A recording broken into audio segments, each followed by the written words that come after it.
kind of obvious that if you want to make sure that people get your idea, that they need to be able to get your idea, by which I mean they need to understand it. And yet, so often, that is a step we skip entirely. I've talked before about how there are three entirely avoidable errors getting in between your idea and the impact it can have: irrelevance, incomprehensibility, and indefensibility. All three of those roll up to something I'm going to call idea coherence. It's coherent to them, they can understand it, and coherent with them, what they know to be true, what they already believe, with what they care about right now. If we want to solve for incomprehensibility, it can help to understand, what does comprehensible mean? What does comprehend mean? And if we go into the etymology, the history of that word, we'll see that it's about grasping, gripping the whole of something. It's being able to hold on to it mentally and make sense of it. And as soon as we start to talk about making sense of something, then we can talk about one of my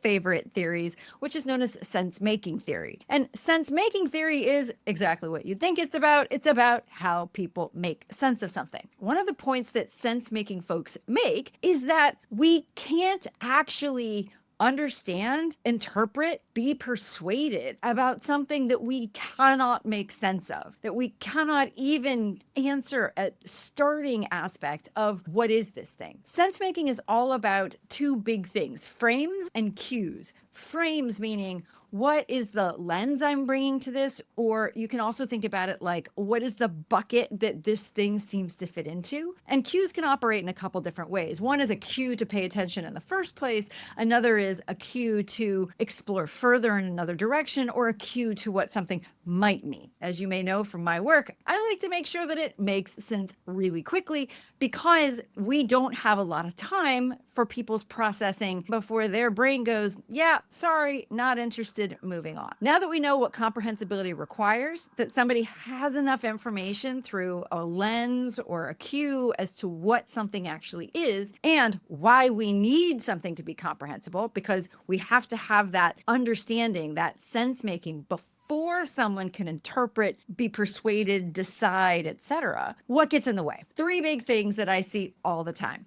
The first is they literally don't understand. For this, there are two big things that are in play. Number one is the words that you are using to explain your idea literally don't make sense to the people that you're talking to. Why could that be? Number one, they just don't know the words. They don't have exposure to them. Number two, the word means something to them, but it doesn't make sense to them in this context. To give an example from my own life, I know two different organizations called the NSA. One is the National Security Administration, and the other one is the National Speakers Association. It's important to be clear about which one I'm talking about if I'm trying to share information with one group or the other. The third thing that can happen is you've just made up the word. People think that this is a great idea from a curiosity building standpoint. Let me brand this concept in a way and be clever as I introduce it to you. But that isn't how people's brains work. It's not how they process information. It's not how they process new ideas. If they cannot make sense of it, if they don't even have the beginning clue to be able to say, I can use this frame or some indication about what you might mean, boom, they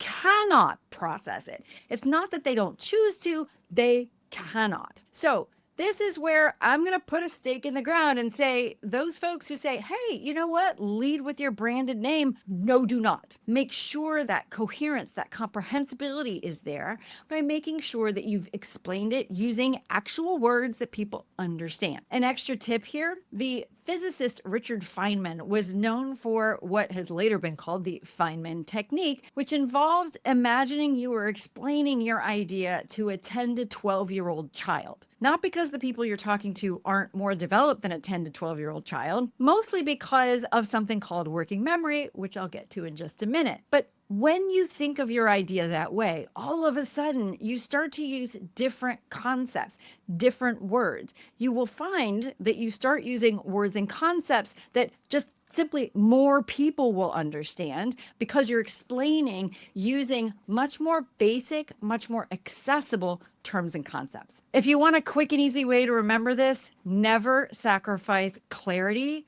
for cleverness, especially when you don't have a lot of time. Start by explaining your idea using actual words that most people would understand and support it with concepts that most people would understand. I mentioned working memory before, and you might have said, that I don't understand. Working memory, two words you probably know, even if you haven't put them together. Working means what's the labor that I'm doing, the things that I'm working with, and memory, what you're thinking about, what information is being retained for some length of time. Working memory is distinct from what's known as long-term memory. Now, you already have a cue as to what working memory is. We often think of it as short-term memory, but it's where your brain deals with the information as it first comes in. And really important here, it wears out really quickly. It's what deals with information when it first comes in. You can think of it like a triage nurse in a hospital. This information, do I need to pay attention to it? Yes, no. How critical is this information? High, low. And that triage nurse also is looking for, who do I need to call in my long-term memory to make this make even more sense? What else does this remind me of? What frame can I use? What concept does this look like? What is my past experience that I can bring to bear to understand this even better and even more quickly? The challenge with working memory is that it's very limited, which means it gets overwhelmed really quickly, which is another reason why using accessible words and accessible concepts helps your idea transfer more easily and effectively. Working memory doesn't have to work so hard. But there's another thing here, and maybe this sounds familiar. I've had people say to me, and I've experienced this myself. I've done this myself. Oh, give me a half an hour, give me an hour, and I can totally get this across. But ask me to do it in a sentence or a minute, can't. Yeah. Why does that work? Because over the course of 45 minutes to an hour, your audience has enough time to make sense, get enough frames and cues from all of the things that you're saying to slowly take whatever you're putting into their working memory, attach it to whatever they already know, and build from there. But again, when you don't have a lot of time or when you're not there to provide a follow-up, think email, application, grant, abstract. You have to be able to transfer that idea within the limits, not only of the word count or of your time constraint, but within the limits of somebody's working memory. The challenge is, even when you do have that much time with somebody, even when you do use all of those explanations and all of those details to make your idea come to life for somebody, you still are running a pretty big risk. As people are processing your idea over time and taking various pieces and parts of it from their working memory and putting it into long-term memory and continuing to connect and triage, etc., what is more likely to happen is those pieces and parts don't go back together in their head in quite the right way. So the more that you can give someone the whole of something and then give them the detail, the more likely they're going to be able to move that whole frame of the idea into their long-term memory.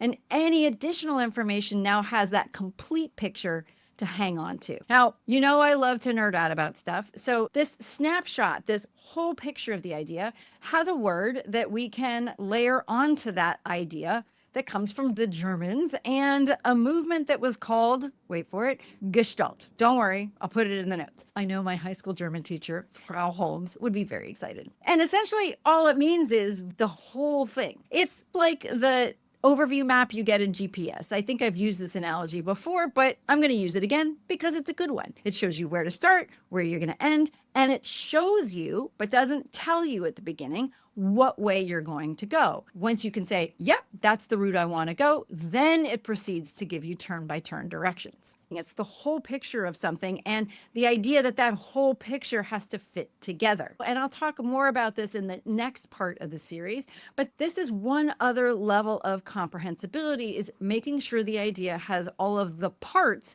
that make that picture, that make that frame complete. My working theory on this is that includes a claim, and if-then, if we want this, then this happens, or when this happens, this is the result, and a support for it. That if-then is a basic building block of understanding. Babies understand it, dogs understand it, and they don't need words to understand it. If I throw a ball up in the air, it's going to go up and then it's going to come down. Why?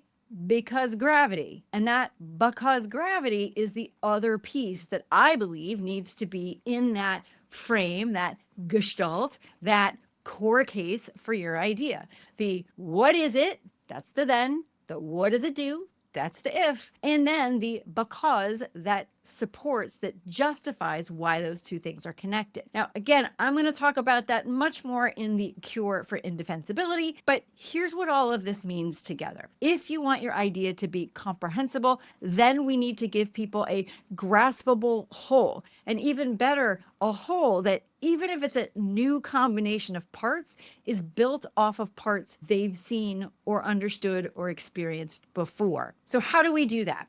3 things. Number 1, give them a frame. Locate your idea, that was what I talked about last week, within a frame they are already somewhat or very familiar with. Say, this is a new way to do marketing, or this is a new way to understand energy. I don't know. Whatever it might be, give them that bucket so they can start to bring the right kinds of information into their working memory to help you out. Only once they've got a general category, that general frame for something, can you introduce that nickname, that branded term that may be beyond their current expertise or awareness to layer on top of it, to give them a shorthand, a way to lighten the cognitive load that they can then use and you can use going forward as you continue to explain your idea. Second, that portable whole. That's where I'm talking about that gestalt, that overview map, that whole picture of the idea.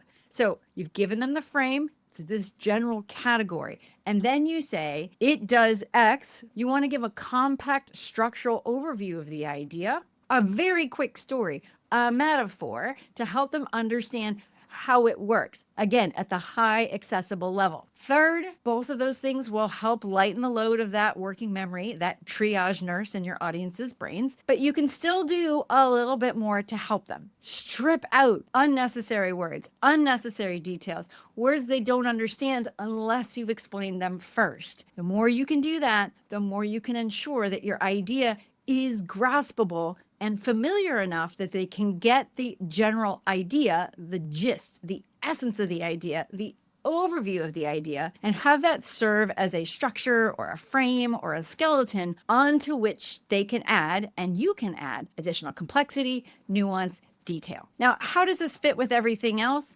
Irrelevance gets in the way of why someone would even start making sense of something in the first place. And incomprehensibility gets in the way of their being able to make sense of something. And what we'll talk about next in the series is, yeah, I can make sense of what you're trying to say, but I can't support it, and neither can you. When you have an idea that could make a big impact in someone's world or the world, we need to make sure that it succeeds right from the start. And that success depends on your ability to help somebody else make sense of it. Making sure that idea is coherent, comprehensible to them by giving them a familiar hook, the overall view, and then reducing the work of thinking about it, the better and more likely it is that your idea will not only survive, but strike a chord and stick.